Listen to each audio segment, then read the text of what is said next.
Apple serait sur le point de conclure un accord qui permettrait d'intégrer le logiciel d'OpenAI sur l'iPhone. Bienvenue à l'édition mots-clés de la revue quotidienne d'IA Horizon. Tous les principaux titres concernant l'IA en environ 5 minutes. Nous commençons aujourd'hui par une histoire que nous avons suivie de près. Les projets d'Apple en matière de partenaire IA pour sa prochaine mise à jour iOS. Initialement, il semblait qu'Apple allait intégrer Google IA sur l'iPhone, mais plus récemment, un accord avec OpenAI semble se profiler. À la fin de la semaine dernière, Bloomberg a annoncé qu'Apple était sur le point de conclure un accord avec OpenAI pour utiliser les fonctionnalités de ChatGPT dans l'iOS 18 d'Apple, qui est le prochain système d'exploitation de l'iPhone prévu pour être annoncé lors de la conférence mondiale des développeurs en juin. Selon le rapport, Apple est toujours en pourparlers avec Google, mais il semble que l'accord sur le ChatGPT soit un peu plus proche. Ce serait évidemment un immense coup pour OpenAI et nous suivrons cette histoire de près. En parlant d'OpenAI, avant la mise à jour du printemps d'hier, Sam Altman a fait une AMA sur Reddit qui a révélé quelques détails intéressants. Certains des commentaires les plus intéressants ont maintenant pris plus de contexte après cet événement. Par exemple, quelqu'un a demandé si la création de ce nouveau modèle signifiait que nous aurions un chat GPT-4 et le Dolly actuel gratuit, ce à quoi Sam Altman a répondu par l'emoji des yeux. Et hier, OpenAI a effectivement annoncé que leur modèle le plus avancé, le GPT-40, allait être gratuit pour tout le monde, ce qui signifie qu'il est encore meilleur que ce qu'Unclebyter 50 recherchait. Il y a toutefois quelques autres idées qui ont été évoquées ici, qui pourrait être un peu nouvelle après la sortie du spécimen modèle la semaine dernière.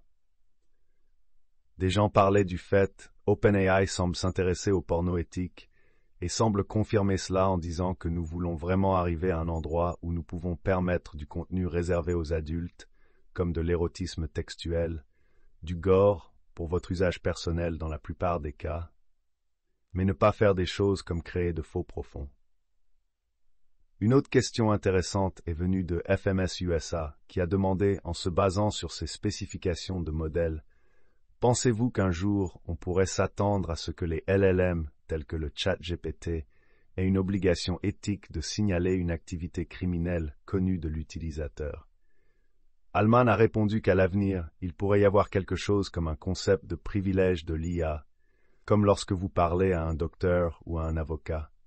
Il pense que ce sera un débat important pour la société à avoir bientôt. Une autre personne a demandé à propos des chambres d'écho des données. Elle écrit « Pensez-vous que cela pourrait être préjudiciable à la société si les utilisateurs ont la capacité de transformer un ChatGPT en leur chambre d'écho personnelle pour une vue marginale à la demande ?» Altman a répondu que nous ne sommes pas exactement sûrs de la manière dont les chambres d'écho d'IA vont différer des chambres d'écho des médias sociaux, mais nous nous attendons à ce qu'elles soient différentes. Nous allons suivre cela de près et essayer de le faire correctement. En parlant d'Anthropic, ils ont récemment lancé une fonctionnalité vraiment intéressante qui vous permet en gros de créer des invites plus efficaces. C'est une tendance que nous avons observée depuis un certain temps. Le générateur de prompt prend une explication en langage courant de ce que vous recherchez et la transforme en ce qu'il pense être un prompt vraiment fort. Cela, je pense, donne un aperçu de l'avenir où les IA ne font pas que recevoir l'invitation, mais aident également à l'écrire.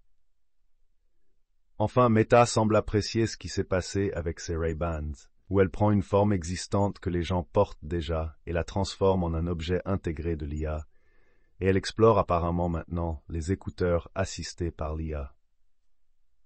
Eta Platforms étudie le développement d'écouteurs alimentés par l'IA avec des caméras, dont l'entreprise espère qu'ils pourraient être utilisés pour identifier des objets et traduire des langues étrangères, selon 3 employés en poste.